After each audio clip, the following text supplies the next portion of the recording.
do not think that in today's world that education can be passive in any way. I think we all want the same things for our children. We want them to be safe, and we want them to have opportunity. We want them to be critical thinkers. And what I really want to see in my classroom is less of compliance. I feel like so many students are just like complying and getting through the day without that spark. These community members hold the answers that we're looking for. We want to know what is most important. I'm really fascinated by this moment of time in education and how we're going to meet it. Look at your meeting guide. On the back page of your meeting guide, there's a question around what makes great schools. How do we now address what's happening with students in schools here in Maine? Our teams are going to be traversing the entire state. This is just about defining what we want out of our education system in a different way. Critically and foundationally, we do need the skills. We need the knowledge. It's got to happen. But schools are much more.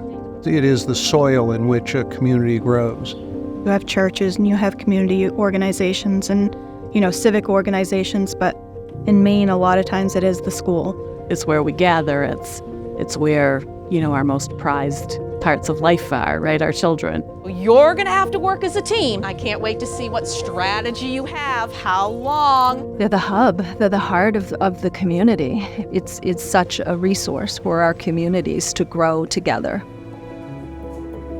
The preparation of students nowadays is to help them become global citizens that can have an impact on their society.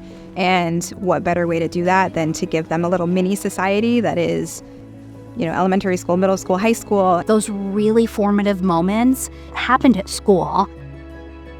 And in order to be responsive, I think that time has to be really set aside to build a relationship with students. When students or adults do not feel safe or nurtured, they will not be successful. For some kids, this is the one place where they can feel safe, where they can feel loved, where they can feel respected. When you build relationships with students and you see who they really are as humans, that's how you help them find their place. And once you start seeing kids who find a way to use their voice, find a way to make an impact, find a way to matter, that's what success truly is, and numbers don't always reflect that.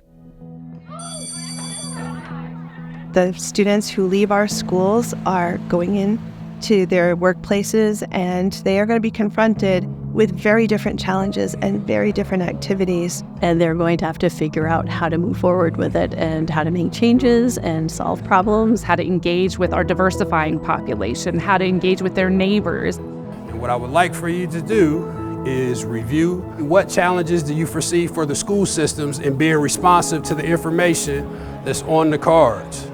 Maine people are fiercely independent. Attribute it to a hardiness or a resilience, self-sufficiency. We just roll up our sleeves, we dig in, and we do what we need to do to make things happen. If we can deliver children to the world as ready as they can be for what's coming, and they're not shrinking back because they've been taught, I can work through this. I do have some experience here. I have been taught how to manage these things. I think that's what matters most. We are really trying to say, this is what we think is a great school. This is how to define it.